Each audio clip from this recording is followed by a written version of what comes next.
Baik. Assalamualaikum warahmatullahi wabarakatuh. Teman-teman semuanya, pada kali ini kita akan membahas tentang pendanaan jangka pendek. Nah, tentang pendanaan jangka pendek ini, nanti kita juga akan belajar tentang pendanaan jangka panjang. Apa sih bedanya antara pendanaan jangka pendek dan juga jangka panjang? Ini akan kita pelajari di uh, pembahasan berikutnya tentang pendanaan jangka panjang juga.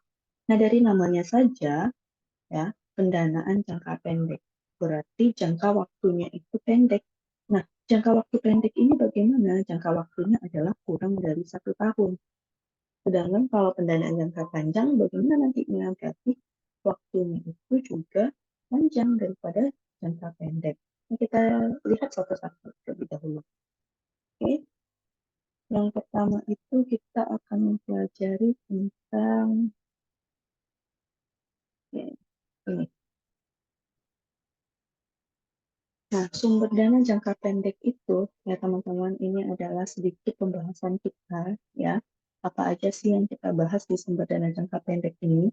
Yang pertama itu ada sumber dana jangka pendek itu terbagi atas dua, yaitu ada pendanaan spontan dan juga pendanaan tidak spontan. Ya, ada spontaneous financing dan juga ada non-spontaneous financing.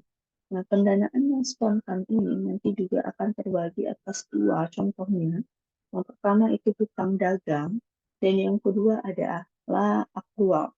Kalau hutang dagang, nanti teman-teman bisa melihatnya di open account, notes payable, dan trade acceptance. Sedangkan yang aktual, contohnya itu hutang gaji, hutang pajak. Ya, nah, kita lanjut di pendanaan tidak spontan ini, itu ada tanpa jaminan dan juga dengan jaminan. Tanpa jaminan, itu bisa kita lihat contohnya seperti money, market credit, dan juga short-term debt. Nah, money market credit ini juga teman-teman bisa lihat contohnya itu seperti commercial paper, terus juga SBI, Surat Berharga Indonesia, ya, terus juga SBPU dan SUN, ya. Selanjutnya itu ada banker acceptance, sedangkan short term debt, ya, itu bisa teman-teman lihat contohnya seperti line of credit, revolving credit agreement, terus juga compensation the loans. Nah, sedangkan dengan jaminan itu contohnya ada piutang yang ada anjak piutang atau factoringnya, dan juga ada menjual piutang. Selanjutnya ada persediaan. Nah, nanti ada 4, itu ada footing atau blanket line, terus juga ada nanti teman-teman yang namanya mortgage agreement, terus field warehouse financing agreement, terus juga ada terminal warehouse agreement. Baik, kita akan bahas satu-satu. Nah, tadi teman-teman lihat di sini ya, ada sumber dana jangka pendek tersebut, ada pendanaan spontan dan pendanaan tidak spontan. Nah, pendanaan yang namanya pendanaan spontan atau spontaneous financing itu adalah pendanaan, ya, jenis pendanaan yang berubah secara otomatis seiring dengan apa? Seiring dengan berubahnya tingkat kegiatan perusahaan. Misal dilihat dari penjualan perusahaan tersebut gitu. Nah, contoh jenis pendanaan ini adalah utang dagang dan utang akrual, seperti utang pajak dan utang gaji. Jika penjualan meningkat, maka utang dagang dan aktual akan meningkat secara otomatis. Itu contoh dari pendanaan spontan. Kita lihat lagi nih, di sini kan sudah saya bilang bahwasanya contoh pendanaan spontan itu adalah hutang dagang dan aktual. Di mana aktual ini nanti contohnya ada hutang gaji dan juga hutang pajak, di mana jika penjualan meningkat, maka utang dagang dan juga utang aktual ini, ya, utang dagang dan aktual ini juga akan meningkat secara otomatis. Makanya dibikin namanya itu atau dibilang pendanaan sumber dana jangka pendek pada pendanaan spontan tersebut itu adalah jenis pendanaan yang berubah secara otomatis ketika eh, perusahaan tersebut kegiatannya juga meningkat, yang dilihat dari penjualannya meningkat. Jika penjualan meningkat, maka hutang dagang dan aktual juga akan meningkat. Oke, selanjutnya adalah pendanaan tidak spontan. Pendanaan tidak spontan ini adalah jenis pendanaan yang tidak berubah secara otomatis dengan berubahnya tingkat kegiatan perusahaan. Contoh sumber pendanaan ini adalah utang yang diperoleh melalui bank, ya, utang yang diperoleh melalui bank. Jika penjualan meningkat, utang bank tidak akan serta-merta secara otomatis meningkat. Nah, perusahaan harus meminta kenaikan utang. Kemudian, bank akan mengevaluasi nih sebelum menentukan apakah menyetujui kenaikan utang tersebut atau tidak. Gitu.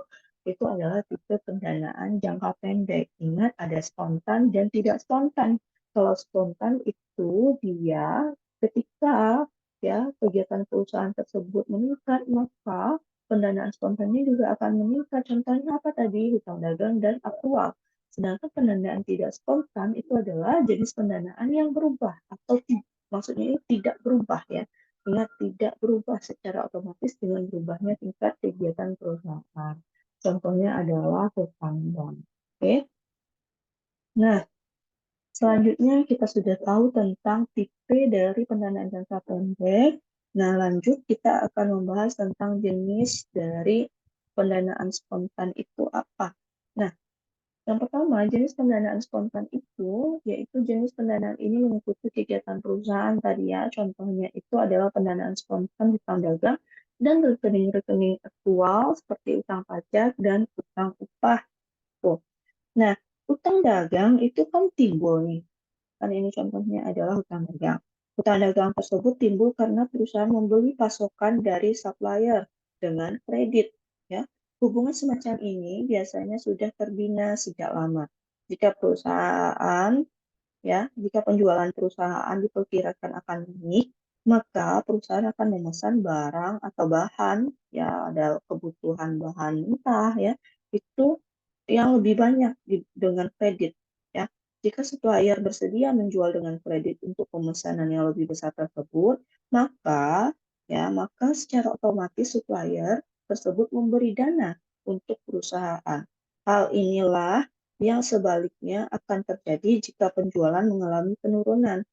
Nah, ketika penjualan mengalami penurunan, maka dalam hal ini perusahaan menggunakan dana yang lebih sedikit tentunya. Atau dengan kata lain, supplier menyediakan dana yang lebih sedikit untuk perusahaan.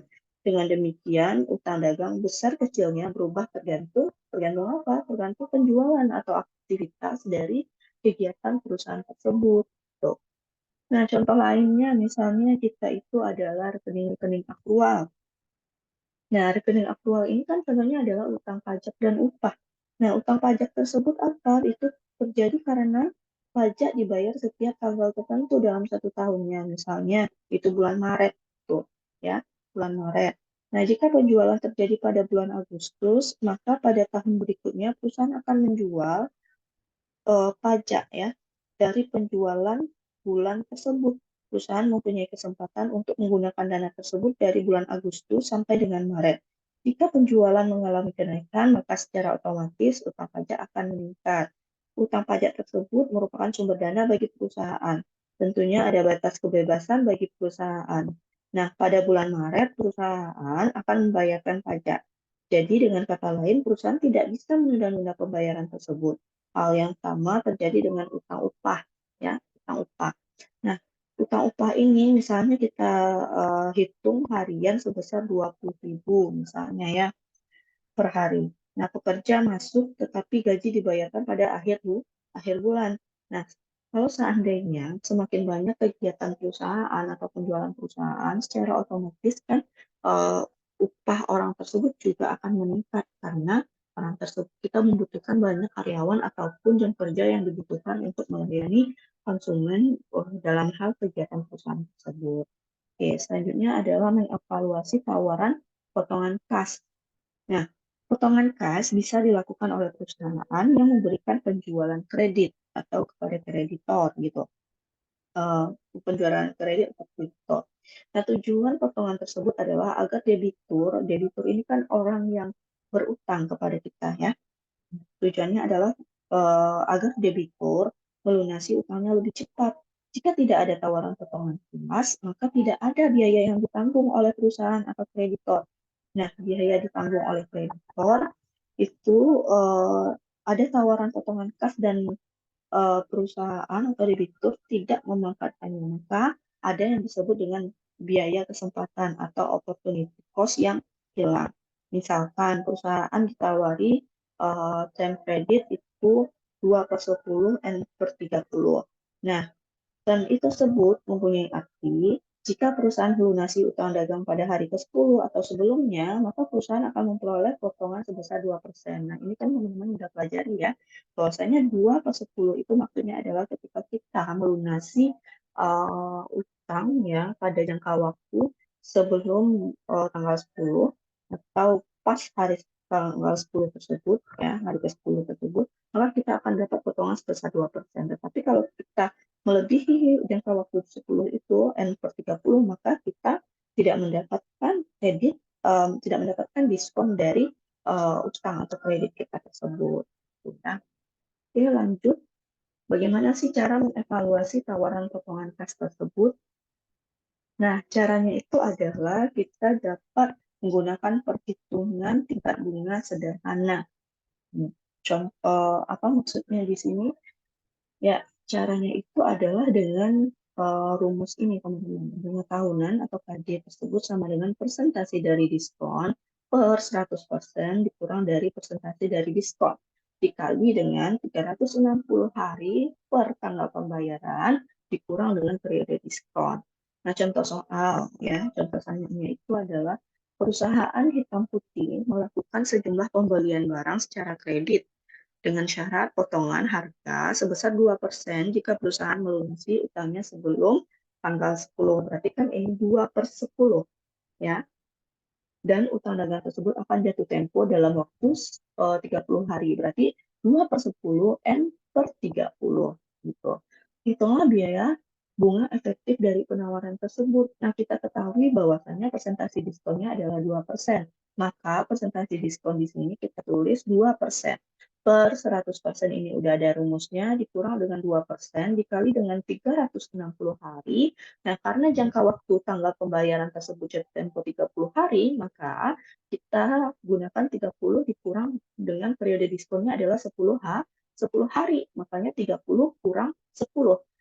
Sehingga KD sama dengan atau bunga tahunan sama dengan 2% per 98% dikali dengan 360 hari per 20 sama dengan 36,7%.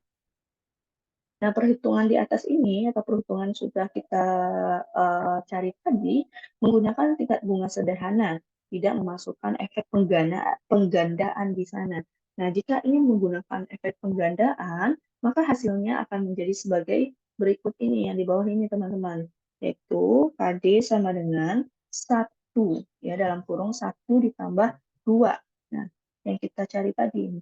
2/98% tadi tutup kurung dipangkatkan dengan 360 dibagi 30 kurang 10 hari, ya, berarti 360 dibagi 20 ya pangkatnya, baru dikurang dengan 1. Nah, ini cara mencarinya di kalkulator, teman-teman harus paham yang mana yang didahulukan mencarinya ya.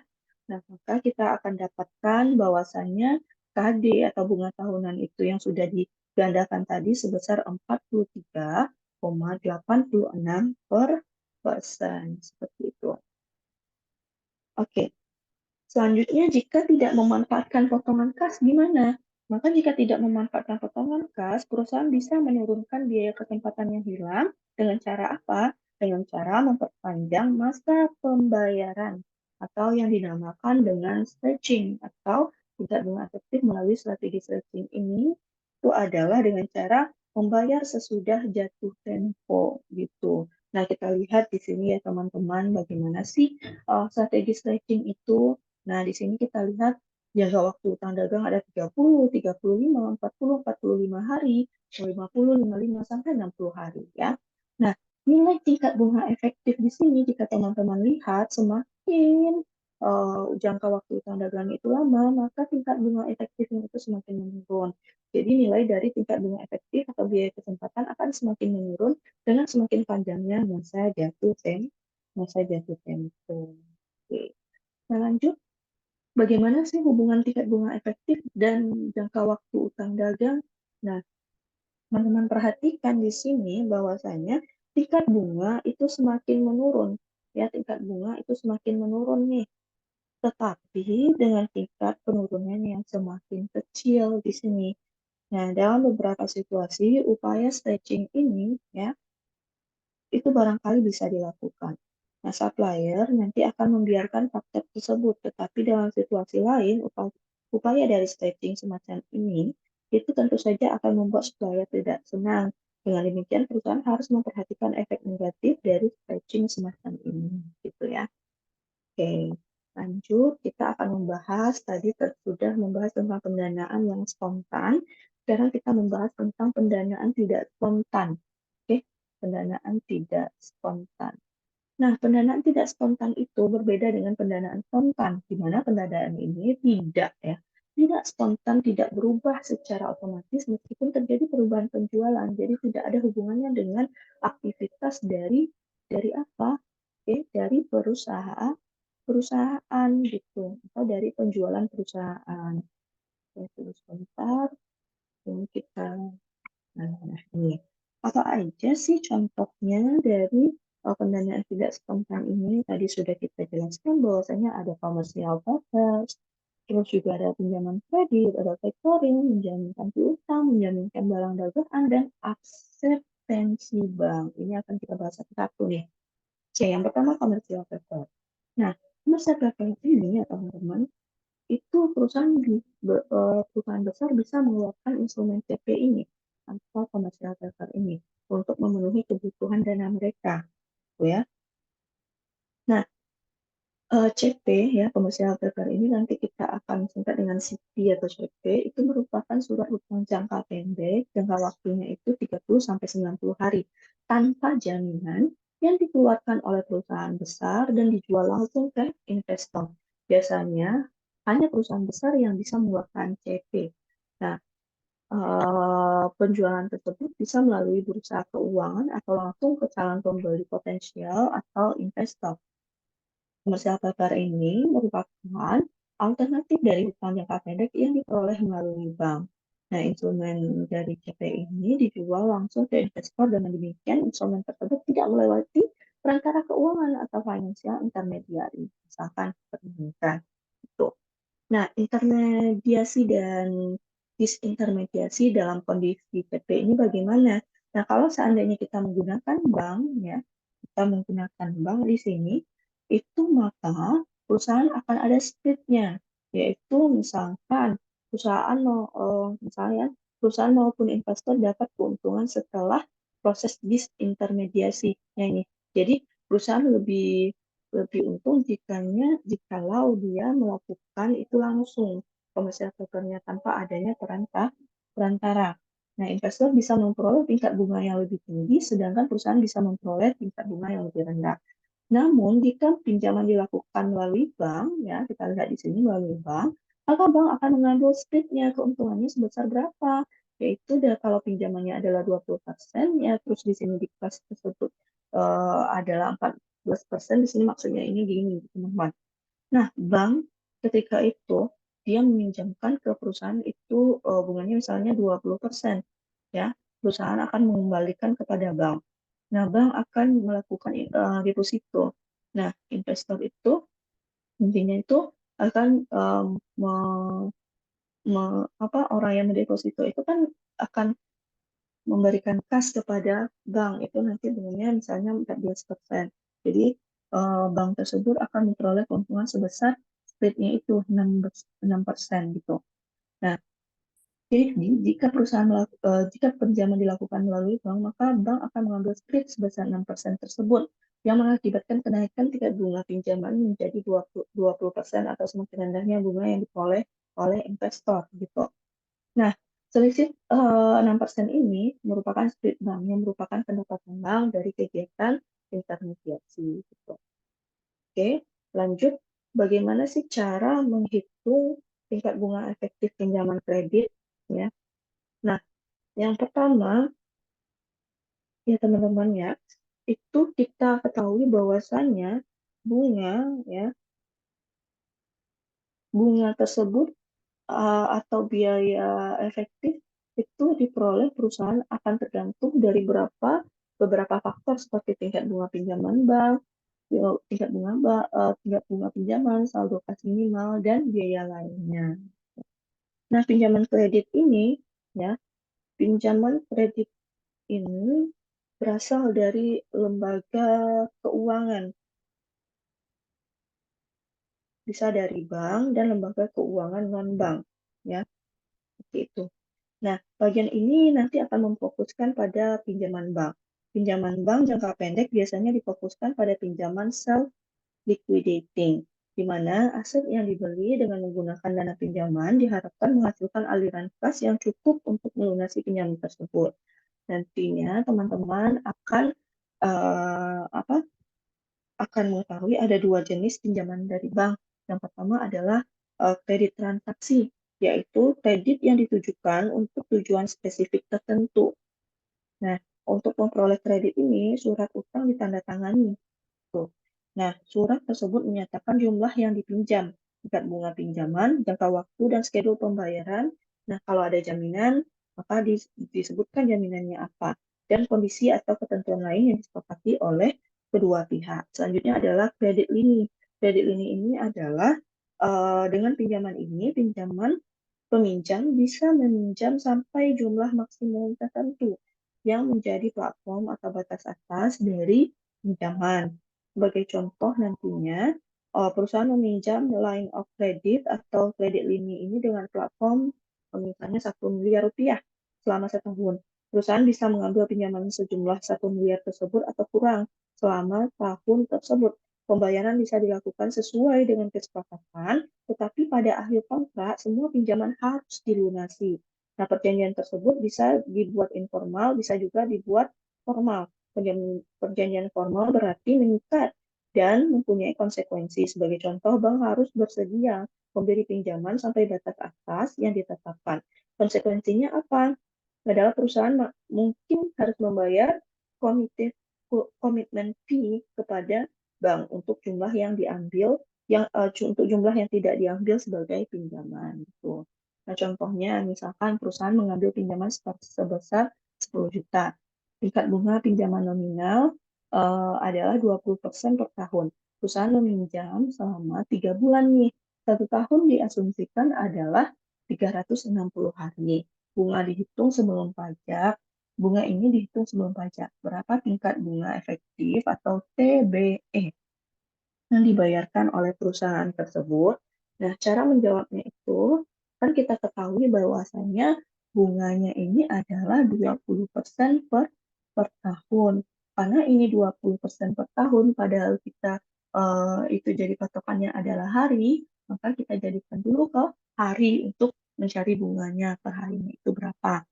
Nah, bunga sama dengan 10 juta dikali dengan 0,2. 0,2 ini kan 20% ya. Dibagi dengan 360 dikali dengan 90 hari. Karena 3 bulan itu adalah 90 hari. 3 dikali 30 hari. Sama dengan 500.000. Nah, TBE-nya caranya mencarinya adalah 1 ditambah dengan 500.000, yang ini ya bunga, dibagi dengan kita mengambil pinjamannya berapa? 10 juta. Tutup kurung, dipangkatkan 360 per 90 hari. Berarti kurang dengan 1. Berarti sama dengan 0,2155 atau 21,55%. Jadi tingkat bunga efektif yang dibayarkan adalah 21,55%. Sedikit lebih tinggi dibandingkan dengan tingkat bunga nominal yang tadi 20%. Seperti itu. Oke, lanjut kita membahas tentang yang namanya adalah factoring. Nah, factoring atau anjak piutang berarti menjual piutang dagang. Ya, dari segi perusahaan yang punya piutang, factoring ini mempunyai manfaat karena perusahaan tidak perlu lagi menunggu sampai piutang jatuh tempo untuk memperoleh kas. Pihak piutang juga memperoleh manfaat karena factoring merupakan alternatif dari apa? Dari investasi.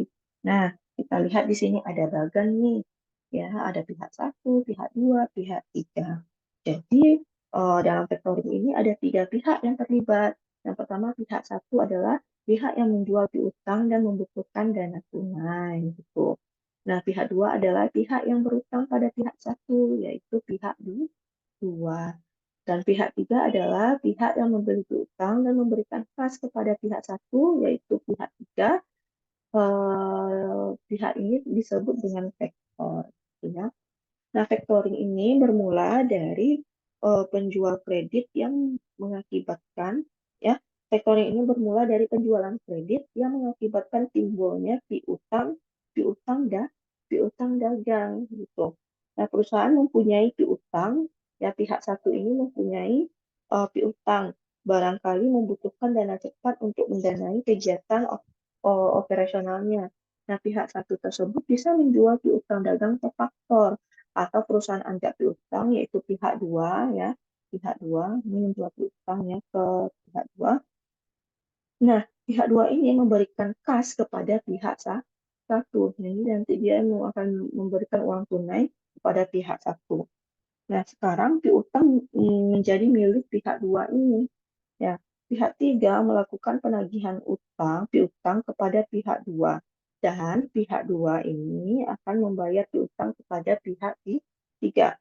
Kelayakan factoring sangat ditentukan oleh reputasi dari perusahaan yang berutang atau pihak tiga ini. Reputasi pihak satu relatif tidak begitu penting dalam transaksi ini. Faktor dengan demikian, sektor ya, itu dengan demikian harus mengevaluasi pihak tiga. Apakah pihak tiga mempunyai kemampuan membayar piutang atau tidak? Apabila tidak, maka piutang tersebut merupakan piutang yang berisiko tinggi dan karenanya tidak ada daya beli yang layak. Seperti itu. Nah, apa sih manfaat dari factoring ini? Manfaat factoring itu adalah perusahaan terbebas dari pengurusan masalah administrasi piutang.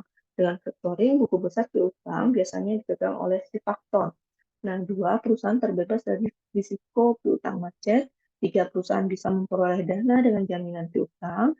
Keempat, prosedur relatif sederhana dan cepat. Lima, dengan menawarkan hutang dagang pada pembeli atau pelanggan, perusahaan bisa menawarkan alternatif yang kompetitif sesuai dengan persaingan dalam negeri pembeli. Yang keenam, jika perusahaan dan faktor telah berhubungan lama, maka penjualan piutang bisa dilakukan secara kontinu atau terus-menerus, dan keputusan hanya ditentukan oleh reputasi si pembeli piutang tadi. Nah, pada saat apa sih dilakukan factoring? Satu, perusahaan bisa menggunakan jasa factoring untuk memperoleh dana dan memperkuat cash flow-nya. Yang kedua, kadang-kadang kondisi usaha perusahaan dapat memburuk sehingga rasio keuangan juga akan kurang bagus. Yang ketiga, kadang-kadang ada perusahaan yang tumbuh pesat tetapi tidak mempunyai divisi kredit gitu. Yang keempat, perusahaan tumbuh pesat seperti pada poin 3 tadi, ya, kebutuhan dana melebihi dana yang ada. Jadi perusahaan bisa menjual piutangnya. Proses pinjaman dengan factoring ini bisa berlangsung relatif cepat. Nah, perusahaan yang membutuhkan dana factoring adalah perusahaan yang tidak dilayani oleh bank. Baik karena perusahaan tidak bankable atau karena memang tidak mau pergi ke bank.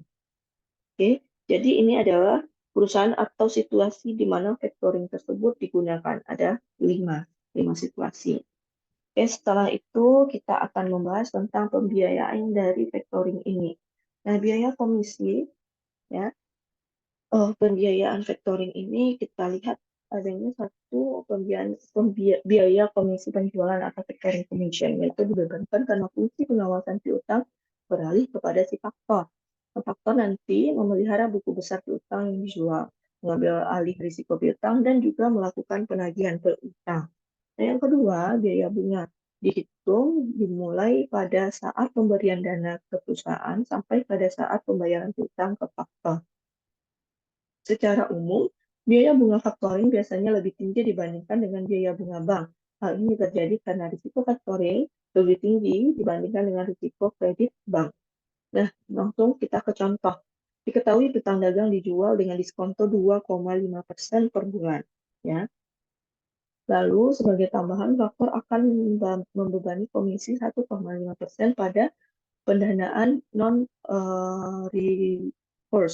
Dan selanjutnya, jika eksportir menjual 1 juta piutang dagang dengan jangka waktu 90 hari, perusahaan akan memperoleh, kita akan memperoleh nilai nominalnya itu kan tadi 1 juta, ya, 1 juta nih. Nah, nominal piutang dagangnya. Biaya non recourse-nya itu adalah 1,5%. Berarti 1,5% dari 1 juta adalah berapa? 15.000. Nah, biaya factoringnya itu kan tadi dia bilang 2,5%. Nah, 2,5% dari 1 juta adalah 75.000 gitu ya. 75.000. Nah, nilai yang diterima eksportir adalah dijumlahkan nih, dijumlahkan dari hmm, nilai yang diterima oleh eksportir itu adalah 900 berapa? 910 ya, 910 ribu gitu. Jadi biaya non recourse ini ya yang 15.000 itu didapat dari 1,5% dikali 1 juta, sedangkan biaya factoring itu adalah didapat dari 2,5% ya, ini 2,5% dikali dengan 1 juta dikali dengan 3. Karena apa? Dia adalah 3 bulan. Karena ini kan 90 hari jangka waktunya. Jadi biaya factoring itu nanti teman-teman bisa eh, tuliskan rumusnya di sini. Biaya factoring sama dengan 2,5% dikali dengan 1 juta dikali dengan 3 bulan. Sedangkan biaya non recourse ini adalah 1,5% ya dikali dengan 1 juta saja. Sehingga nilai yang diterima eksportir adalah 910.000. Nah, bunga tahunan dengan menjual piutang adalah sekitar 4 ya. 4 dikali dengan 7,5% ditambah dengan 1,5% menjadi 36,6%. Gitu. Meskipun biaya factoring mahal, tetapi factoring ini memiliki keuntungan yang telah dijelaskan tadi ya. Gitu. Nah, saya harap sampai di sini teman-teman paham ya dengan penjelasan tadi. Oke. Selanjutnya itu kita akan membahas tentang menjaminkan piutang. Jadi menjaminkan piutang ini adalah alternatif lain dari menjual piutang adalah menggunakan piutang sebagai jaminan untuk memperoleh pinjaman. Dengan alternatif ini, kepemilikan piutang masih ada di tangan perusahaan. Jika pinjaman tidak terbayar, piutang yang dijadikan jaminan bisa digunakan untuk melunasi pinjaman. Ya, jadi untuk menjaminkan piutang ini namanya itu adalah pledging receivable, menggunakan piutang sebagai jaminan untuk memperoleh pinjaman. Kepemilikan piutang ini nantinya akan masih ada di tangan perusahaan. Jika pinjaman tidak terbayar, piutang yang dijadikan jaminan bisa digunakan untuk melunasi pinjaman. Pinjaman bisa dilakukan atas semua piutang. Nah, biaya yang berkaitan dengan pinjaman piutang ini ada dua. Ada biaya pemrosesan dan juga biaya bunga. Contoh soalnya misalnya seperti ini. Perusahaan menjaminkan piutang dengan nilai nominal 5 juta per hari. Dengan rata-rata umur piutang itu adalah 20 hari. Yang berarti total piutang yang dijaminkan adalah 100 juta. Gitu ya. Nah, kas yang diterima sebesar 80% dari nilai penjualan yang dijaminkan. Biaya pemrosesan adalah 0,75% dari nilai total piutang yang dijaminkan dan bunga yang dibebankan per tahun sebesar 20%. Maka total biaya bisa dihitung sebagai berikut. Tadi kan dibilangnya bahwasanya ada 0,75% nih biaya pemrosesan dari nilai total piutangnya adalah 100 juta, sehingga biaya pemrosesannya adalah 750.000 rupiah. Nah, biaya bunganya adalah 0,2 dikali dengan tadi kan ada 20 ya, rata-rata umur piutang kita adalah 20. Nah, di sini kita menganggap bahwasanya 1 tahun itu adalah 365 hari. Jadi 20 per 365 dikali dengan 80 juta. Ya, 80 juta. Nah, ini kita tambahkan antara biaya pemrosesan ya, biaya pemrosesan dengan biaya bunga sehingga total biayanya tersebut adalah satu 1.638.889. Nah, sehingga tingkat bunga efektif yang dibayarkan oleh perusahaan adalah 1 ya ditambah dengan total biaya tadi dibagi dengan 80 juta ya tutup kurung itu dikali dengan tutup kurung dipangkatkan dengan 360 per 20. Oke, 20 dikurang dengan 1. Sehingga kita dapatkan 44,05%. Nah, TBE ini meningkat signifikan dibandingkan dengan tingkat bunga nominal karena biaya pemrosesan itu hampir sama dengan biaya bunganya. Seperti itu ya. Oke. Nah, kenapa ini, Bu? Kenapa ini bisa 80 juta bukan 100 juta ya? Ini karena biaya kan kita itu yang kita terima kas itu hanya sebesar 80% dari nilai utang yang dijaminkan yaitu 100 juta. Jadinya 80% dari 100 juta adalah 80 juta. Seperti itu.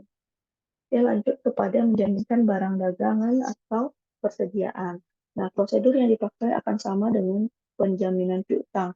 Pemberi pinjaman mengevaluasi nilai persediaan, kemudian akan memberikan pinjaman dalam persentase tertentu dari nilai persediaan yang dijaminkan. Nah, perusahaan bisa menjaminkan semua barang dagangannya. Perusahaan juga bisa menjaminkan persediaan atau barang dagangan yang tertentu.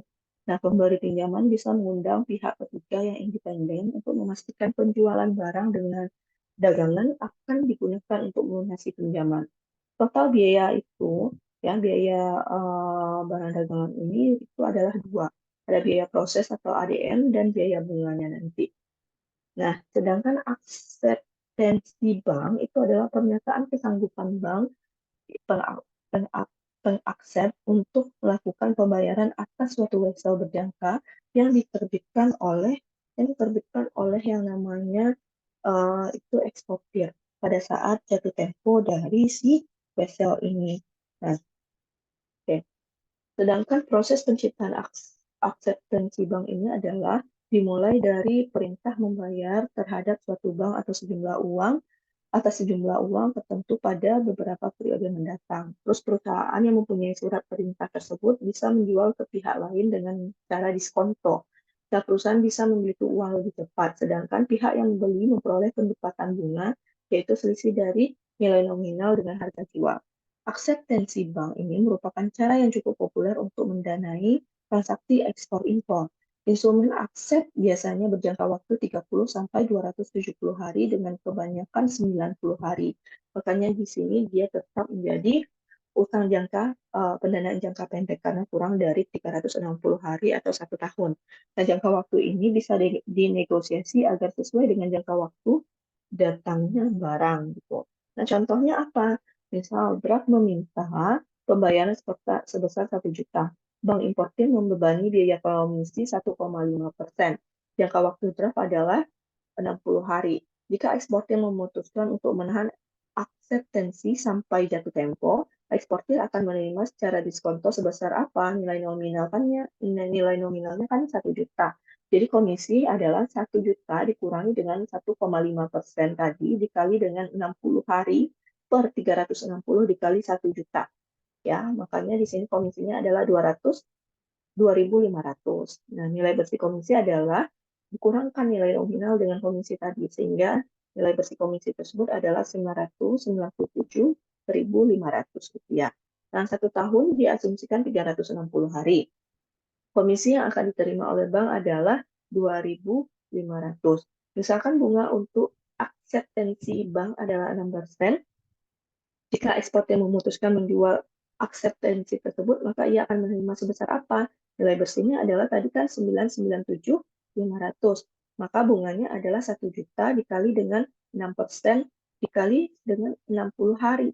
Ya, 60 hari per 360 hari. Maka didapatkan sebesar 10.000. Maka nilai akseptansi bersihnya adalah 997.500 gitu. Oke, sama ya. Nah, catatan ini adalah saat jatuh tempo, bank importir akan menerima 1 juta dari importir. Biaya komisi akan dibayar oleh eksportir. Apakah dia akan menjual atau menahan akseptansi? Eksportir akan membandingkan nih antara tingkat bunga akseptansi dengan tingkat bunga di pasar keuangan. Perbandingan yang dipakai adalah berarti 997.500 ya dibagi dengan 987 500. dikurang dengan 1 dikali dengan 360 per 60, maka didapatkan sebesar 6,1 ya, 6,1. Oke, ini sepertinya salah ya teman-teman. Oke, bentar.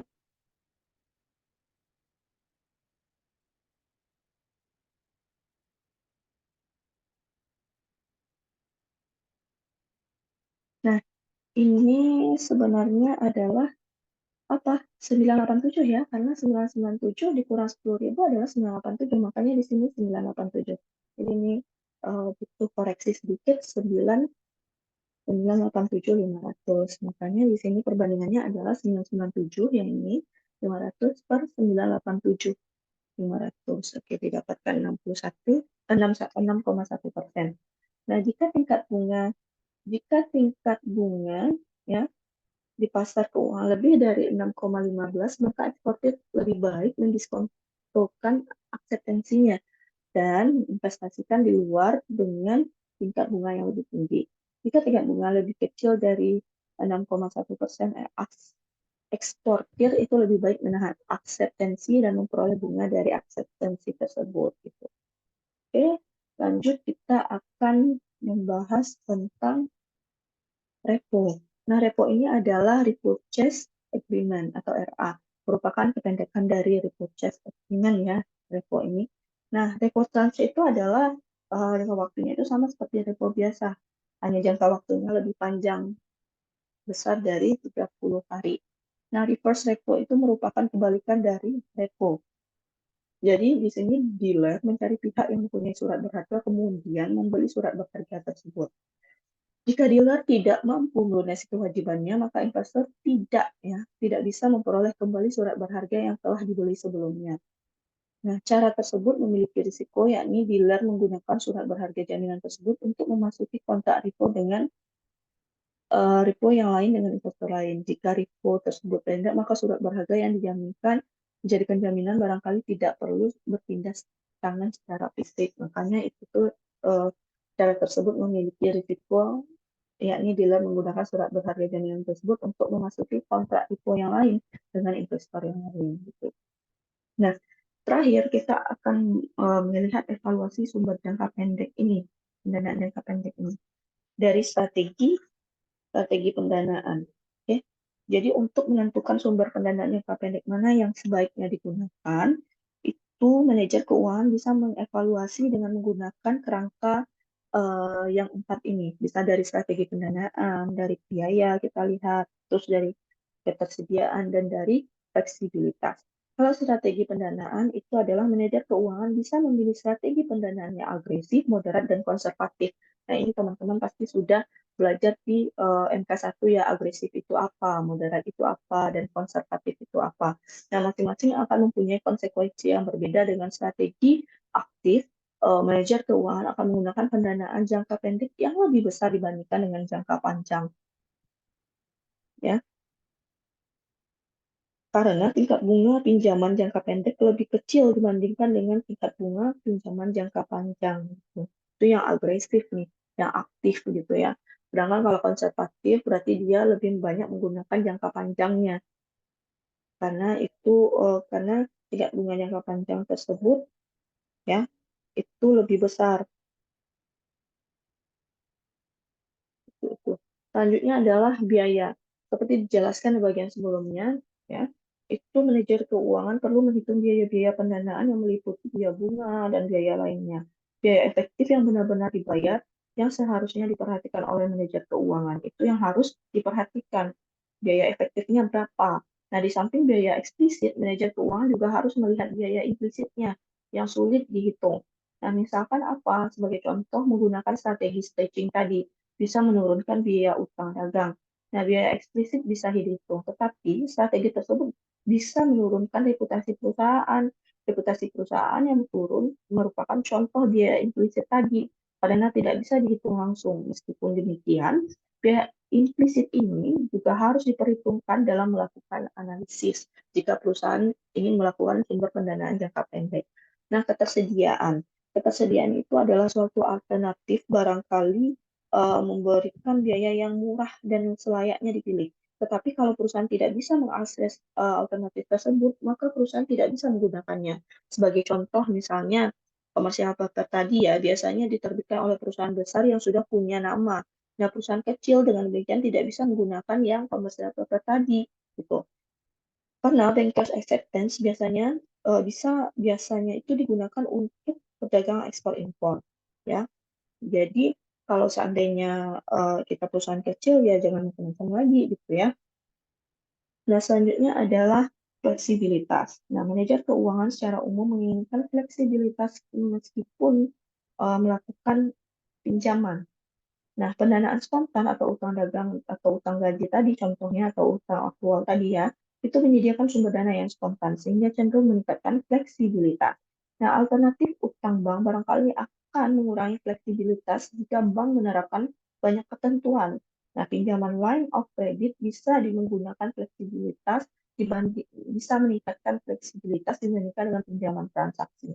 Nah, faktor-faktor yang sudah kita sebutkan tadi, ada strategi pendanaan, biaya, ketersediaan, dan fleksibilitas ini, itu harus dipertimbangkan oleh manajer keuangan pada waktu memutuskan sumber dana jangka pendek yang akan dipilih. Ya, itulah pembahasan kita tentang pendanaan jangka pendek ini, di mana rangkuman dari bab yang kita bahas ini adalah sumber dana jangka pendek tadi, yaitu sumber pendanaan jangka pendek itu bisa diklarifikasikan menjadi pendanaan yang sifatnya spontan dan tidak spontan. Pendanaan spontan akan berubah secara relatif otomatis mengikuti perubahan aktivitas perusahaan. Contohnya apa tadi? Contohnya adalah utang dagang dan utang aktual. Sedangkan pendanaan tidak spontan itu tidak akan berubah secara otomatis sesuai dengan kegiatan perusahaan atau penjualan perusahaan.